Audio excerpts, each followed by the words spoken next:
پیارے بچوں، دوستوں اور عزیز بہن بھائیوں، ہم آپ کی سلامتی چاہتے ہیں۔ نئی صبح کے لیے خداوند کا شکر کرتے ہیں جو اس نے ہمیں دی ہے تاکہ ہم اس میں بڑھتے اور ترقی کرتے جائیں، اور ہماری ترقی اس کے ساتھ رفاقت میں ہے۔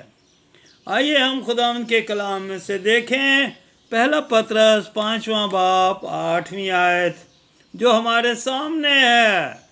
لکھا ہے، تم ہوشیار اور بیدار رہو، تمہارا مخالف ابلیس گرجنے والے شیر ببر کی طرح ڈھونڈتا پھرتا ہے کہ کس کو پھاڑ کھائے۔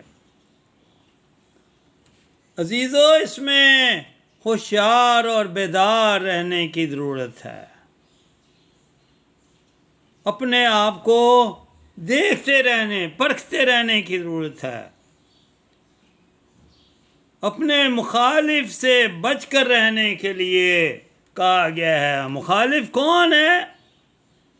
جو ابلیس ہے، شیطان ہے۔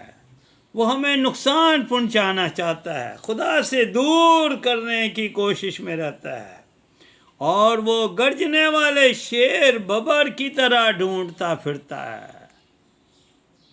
وہ ہمارا دوست نہیں ہے، ہمارا دشمن ہے۔ اس لیے ہمیں ہوشیار اور بیدار رہنا ہے۔ کیونکہ وہ پھاڑ کھانے کو، ہلاک کر دینے کے لیے تیار ہے، ابدی ہلاکت میں ڈالنا چاہتا ہے، خدا سے ہمیشہ کے لیے دور کرنا چاہتا ہے۔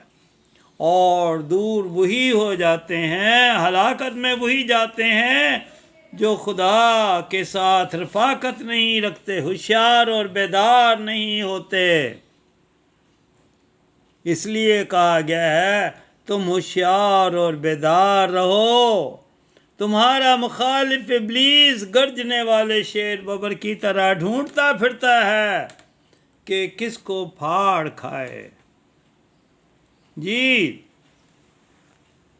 ایک بادشاہ تھا جو بزرگ ہو گیا تھا، اور اس کا ایک ہی بیٹا تھا جو اتنا بڑا نہیں تھا کہ وہ حکومت کو سنبھال سکے، اور بادشاہ کی خواہش یہ تھی کہ میرا بیٹا حکومت کے طور طریقے سیکھے کہ کس طرح سے حکومت کی جاتی ہے۔ لڑکے کو، شہزادے کو اس بات میں دلچسپی نہیں تھی۔ اس کا ایک چچا تھا جو چاہتا تھا کہ وہ بادشاہ کی جگہ پر نیا بادشاہ بن جائے، حاکم بن جائے، اور وہ شکار کا شوقین تھا۔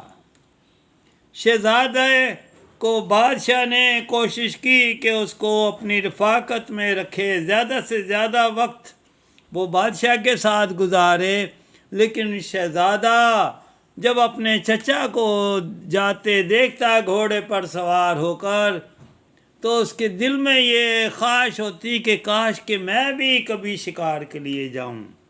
اور پھر اس کے چچا نے اس کو اپنی طرف مال کر لیا، اور اب وہ شہزادہ جو تھا وہ اپنے چچا کے ساتھ شکار پر جانے لگا، کیونکہ اس کو سیر و تفریح کا شوق تھا، اور وہ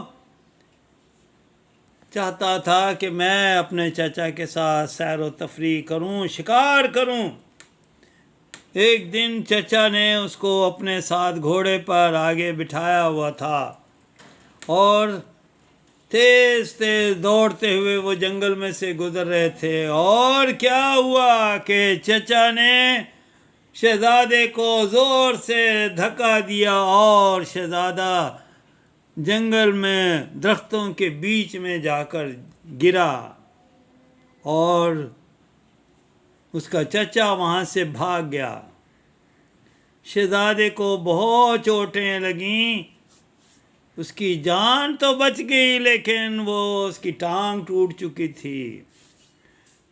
عین وقت پر ایک لکڑہارا وہاں دیکھ رہا تھا، اور پھر اس نے شہزادے کی مدد کی اور اس کو